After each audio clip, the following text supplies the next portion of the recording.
Fire Hazard 51 here. It's a beautiful Friday morning, and we're about to do some yard sale, garage sale shopping. And we got a list here, about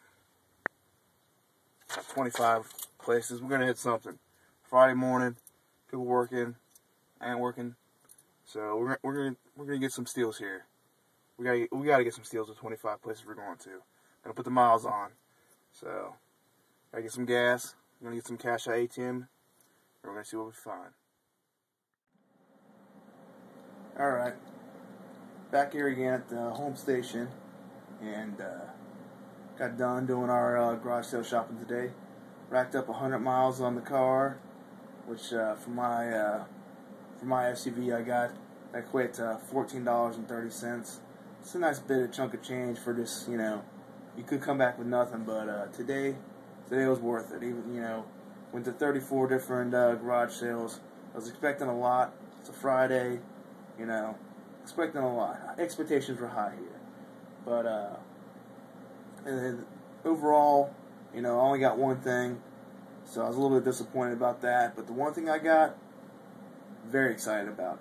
I mean, this show is going to be about the whole reviewing games that you don't see reviewed. We're not going to do like, the Sonic 1 review and the Mario Brothers 3 review.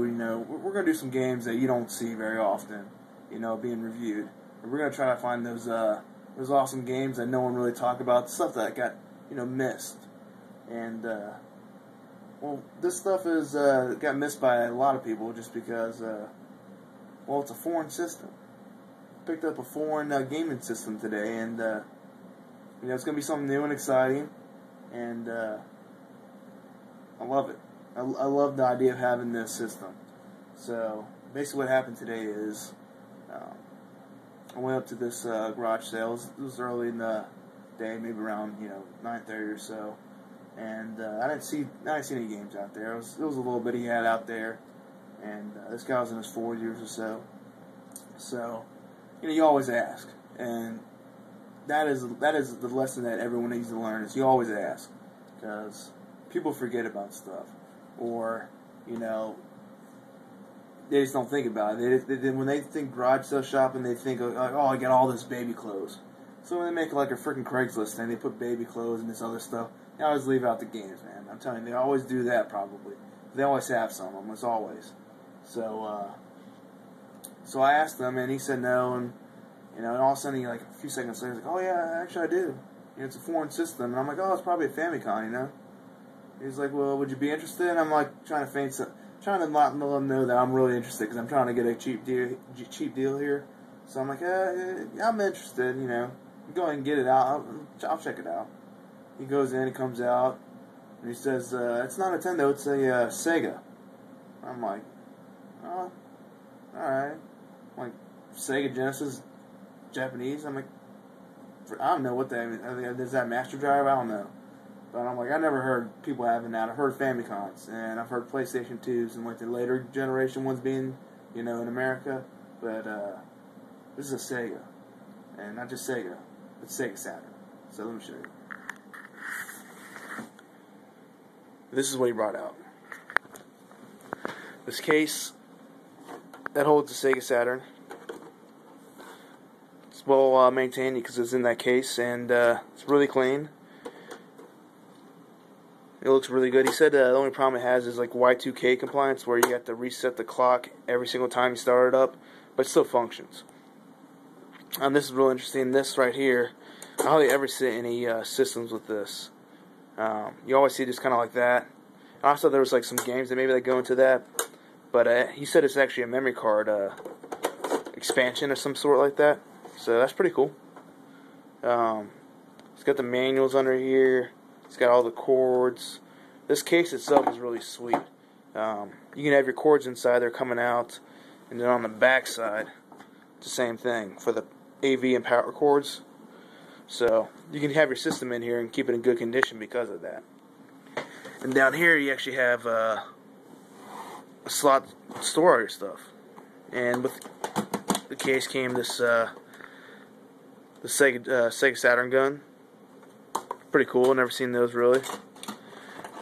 Then we got controller, 1 and controller 2. We got some caster wheels on here for the case itself. We got 8 games. So let's go through these real quick. First one we got here is NFL Quarterback Club 97. Not too excited. It's a Japanese game though, so I'm gonna play all these games just see if there's some interesting things about it. But we got World Cup Golf. But I'm expecting some of these sports games to be kind of very similar. We got World Series Baseball 2, and this is not baseball for Japan. This is not Japanese baseball. This is American baseball. Unfortunately, I was kind of excited to have a Japanese baseball game, but nope, it's American. Then we got NBA Jam TE, and all these things are in good condition. All these.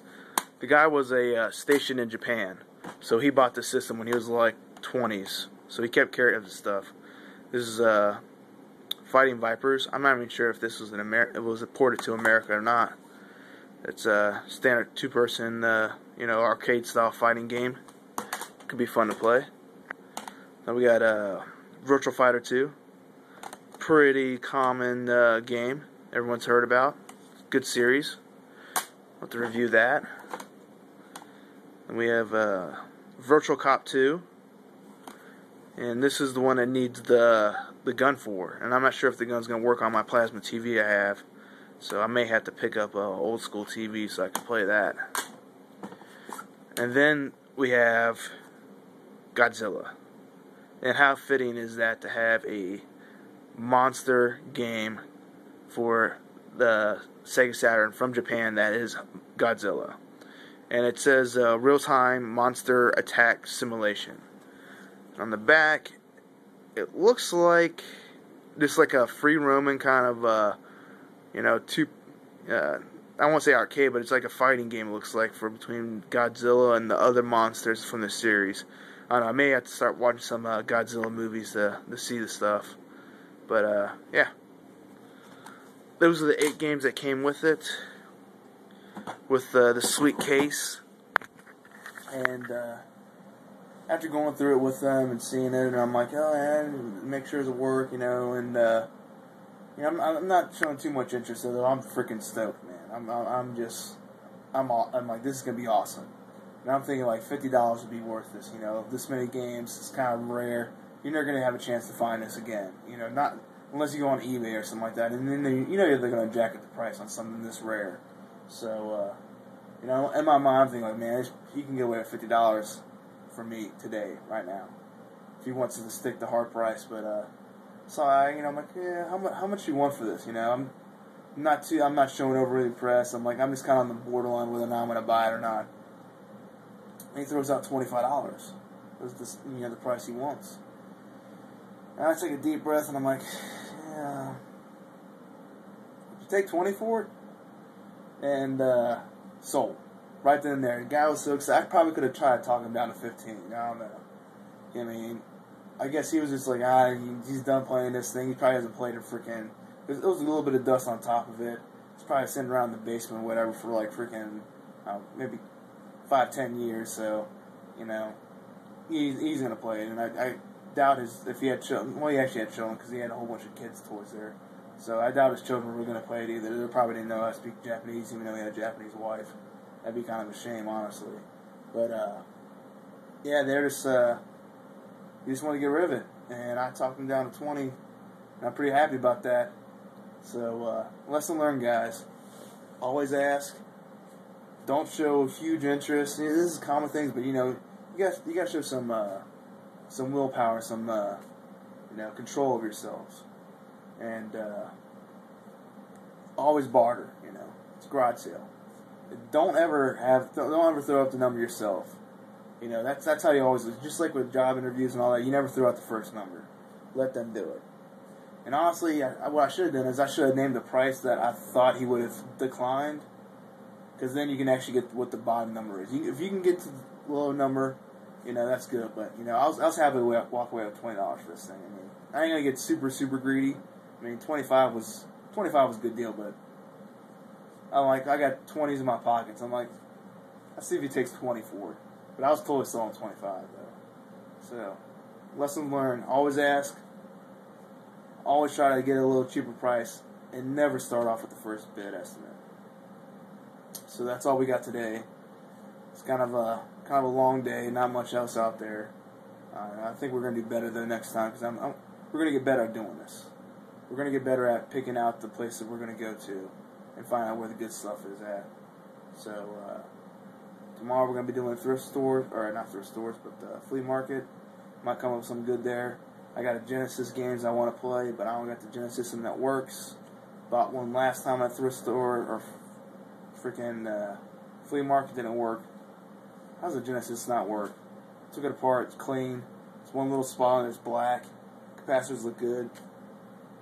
It's a bad egg, I guess. So we're gonna try to find one tomorrow, and we're gonna see what else they got out there. So I'll see you next time.